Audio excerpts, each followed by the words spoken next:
2026년 2월 18일 수요일 하나님께서 안아주시는 허그의 묵상입니다. 사랑하는 허그의 묵상 가족 여러분, 설 명절 연휴 잘 보내고 계신가요? 설 명절에 가장 많이 하고 듣는 인사가 무엇일까요? 모두가 알고 계시듯 새해 복 많이 받으세요입니다. 오늘의 묵상을 잘 듣고 진심으로 받으신다면 그 인사를 새로운 마음으로 나눌 수 있을 거라고 생각합니다. 조금만 더 주님 가까이 묵상집과 함께하는 사순절 1일차 오늘의 주제는 회개인데요. 함께 볼 묵상 본문은 역대하 7장 14절입니다. 내 이름으로 일컫는 내 백성이 그들의 악한 길에서 떠나 스스로 낮추고 기도하여 내 얼굴을 찾으면 내가 하늘에서 듣고 그들의 죄를 사하고 그들의 땅을 고칠지라. 아멘. 진정한 복을 누리려면 무엇이 가장 먼저 전제되어야 할까요? 여러 가지 답이 나올 거라 생각합니다. 시간의 주권자이신 하나님께서 사순절을 설 명절 연휴 중에 맞게 하신 것도 참 감사합니다. 왜냐하면 평일이었다면 제일 중요한 주제라고 해도 지나치지 않을 회개에 대하여 새해 인사인 복과 연관지어 생각해 보지 못했을 것 같아요. 복이라고 하는 히브리 단어는 바라크, 무릎을 꿇다라는 의미를 가지고 있습니다. 그렇다면 우리가 복을 많이 받으라고 하는 인사는 기도하는 무릎을 많이 꿇으십시오라고 바꿔 들어도 될 것입니다. 우리가 어떨 때 무릎을 꿇는가요? 어릴 때 무언가 잘못을 하면 부모님께서 야단을 치면서 무릎 꿇고 손 들고 있어 라고 했었죠.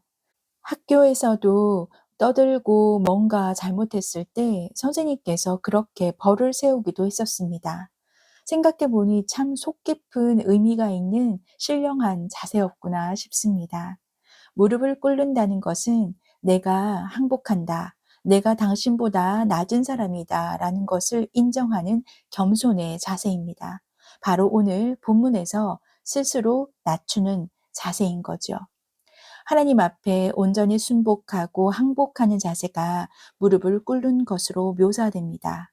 두 손을 들고 벌을 서는 것은 단순히 팔을 아프게 하여 고통스러운 경험을 하면서 네가 얼마나 잘못했는지 뉘우치라는 의미였겠지만 우리가 두 손을 높이 드는 행위를 신앙적으로 본다면 성경 속에서 두 손을 드는 것 자체가 항복의 의미입니다. 저는 약합니다. 저에게는 아무런 힘이 없습니다. 당신에게 항복하겠습니다. 의 의미일 것입니다. 물론 경배의 의미로도 두 손을 높이 들 때는 당신을 사모하며 경배합니다. 의 의미이기도 합니다. 내 이름으로 일컫는 내 백성, 하나님께 소유된 하나님께 소속되어 있는 하나님의 백성, 즉 우리들이 악한 길에서 떠나 겸손한 마음으로 기도하면서 내 얼굴을 찾으면이라고 합니다. 하나님의 얼굴을 찾는다는 것은 하나님의 긍휼히 여겨주심을 바라면서 그분의 임재를 사모하는 것을 뜻할 것입니다. 아버지, 제가 하나님이 필요합니다. 저의 힘으로가 아니라 하나님의 도우심이 필요합니다. 주님을 갈망합니다. 라는 마음이 가득할 때 우리는 하나님의 얼굴을 구합니다. 라는 표현을 사용합니다. 그런데 이때 부끄러운 부분이 있거나 잘못한 것이 있으면 차마 얼굴을 쳐다볼 수가 없습니다. 얼굴을 구할 때 눈으로 그분의 얼굴을 봐야 하는데 뭔가 마음에 찔림이 있으면 바라볼 수가 없죠. 이때 필요한 것이 회개입니다. 사순절을 맞는 우리가 첫날 가져야 할 마음가짐이 철저한 회개일 거라고 생각합니다. 왜냐하면 아무리 열심히 하나님의 얼굴을 구하더라도 죄가 있는 곳에 어찌 주님의 임재가 함께 할 수 있겠습니까? 하나님을 인격적으로 만나고 싶다고 생각하신다면, 하나님의 임재를 경험하고 싶으시다면 먼저 철저한 회개가 전제되어야 할 것입니다.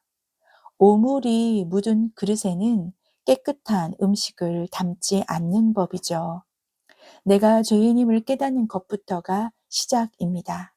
예수님께서 고난을 받으시고 십자가에서 돌아가신 것이 우리의 죄 때문이 아니라 나의 죄 때문이라는 것이 진짜 믿어질 때 내가 죄인입니다라는 철저한 회개를 하게 될 것입니다.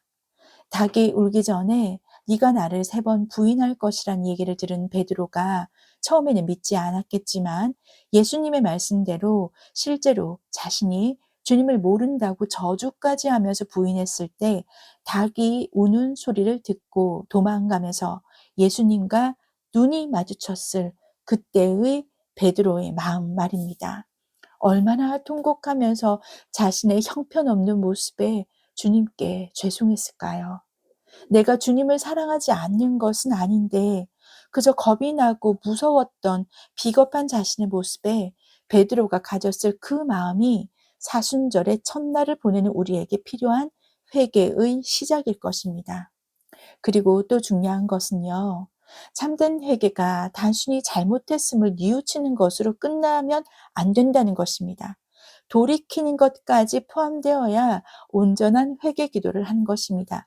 180도 돌이켜서 다시 죄의 자리에 들어가지 않는 것. 그것이 회개입니다. 회개를 열심히 하는데도 다시 또 죄 가운데 빠진다면 회개를 잘못한 것이겠죠. 입술로만 내가 잘못했습니다. 후회하고 애통해하는 감정만으로 뉘우치는 것은 하나님께서 받으시는 회개가 아닙니다. 그래서 오늘의 말씀에도 내 얼굴을 찾으라는 내용이 있는 것입니다. 하나님의 임재를 경험하고 주님을 바라보면서 하는 회개여야 함께 동행하시는 성령님을 의식하여 죄를 이기게 되는 것이니까요. 예수님을 의식하고 주님을 바라보면서 하는 진정한 회개이어야 마태복음 3장 8절에 있는 회개에 합당한 열매를 맺을 수 있을 것입니다. 회개에 합당한 열매를 무엇일까 묵상해 보았을 때 새롭게 깨달아진 것이 있습니다. 회개에 합당한 열매라는 건 하나님께 용서를 구하고 뉘우치며 돌이키는 것 외에도 그 죄가 사람과 관련이 있다면 해당하는 그 사람에게 용서를 구하는 것도 포함되는 거겠죠. 다시는 같은 죄를 반복하지 않는 것도 열매일 것입니다. 또한 죄를 고백하고 용서를 구했으면 사해 주신다는 말씀을 그대로 믿어 죄책감이나 정죄감에 더 이상 빠지지 않는 것도 합당한 열매가 될 것입니다. 그리고 가장 중요한 내적인 평안함까지 있다면 회개에 합당한 열매일 것입니다. 만약 정말 제대로 된 회개를 했다면, 그래서 내가 다시는 같은 죄의 자리에 빠지지 않는다면 앞으로도 주님이 함께 하심으로 성령님께 도움을 구하며 동행하는 삶에서 기쁨이 되는 삶을 살 수 있을 거다라는 소망까지도 품을 수 있겠죠. 그렇게 회개한 우리의 기도를 들으시고 죄를 사하여 우리를 고쳐주신다는 말씀을 믿는 믿음을 품는 것. 그것이 회개에 가장 합당한 주님이 기뻐하실 열매이겠구나라는 깨우침이 있었습니다. 그러니 우리가 새해 복 많이 받으세요라는 말은 하나님께 순복하여 바라크, 즉 기도의 무릎을 더 많이 꿇으세요라는 인사일 거고요. 복이라는 원어의 바라크 외에도 에쉐르도 있습니다. 그것은 감탄의 의미로 쓰입니다. 얼마나 행복한가라고 하는 거죠. 그러니 새해 복 많이 받으세요라는 인사가 이런 의미가 있겠구나 싶어서 혼자서 감탄했습니다. 사순절의 첫날이 설 명절이니까 이렇게 인사하겠습니다. 하나님께 사순절 기간 동안 온전히 무릎 꿇고 회개하며 결국에는 나는 얼마나 행복한 자인가 라고 감탄하는 그 복 많이 받으세요. 허그엘 묵상 가족분들이 그런 복을 누리시기를 진심으로 마음 다해 소망해 봅니다. 함께 기도하겠습니다. 하나님의 이름으로 일컫는 백성을 사랑하시는 하나님 아버지, 설 명절 연휴의 마지막 날이자 예수님의 고난과 죽음을 묵상하는 사순절의 첫날, 복을 누리는 것이 어떤 의미인지 회개와 함께 연관지어 알려주시고 새롭게 가르쳐 주시니 너무 많이 감사합니다. 아버지, 저희가 하나님께 어떤 자세로 세배를 드리면 하나님께서 가장 기뻐하실까요? 자녀인 우리가 아버지를 사랑하고 감사한 마음 담아 사순절의 첫날 온전히 무릎 꿇고 먼저 회개할 수 있도록 보혜사 성령님 도와주시옵소서. 우리 모두가 아직 회개하지 않은 죄가 무엇인지 생각나게 해주시고 회개의 영을 부어 주시옵소서. 가장 낮고 겸손한 무릎을 꿇고 엎드린 자세로 하나님 아버지 앞에 순복합니다. 우리를 불쌍히 여겨 주시옵소서. 저를 대신하여 죽으신 예수 그리스도 이름으로 간절히 기도드립니다. 아멘. 아멘 하신 어글 묵상 가족 여러분, 오늘 꼭 회개라는 단어 앞에서 자신이 회개하지 않은 죄가 무엇이 있는지 깊이 묵상하며 기도의 자리로 나가시기를 권면드립니다.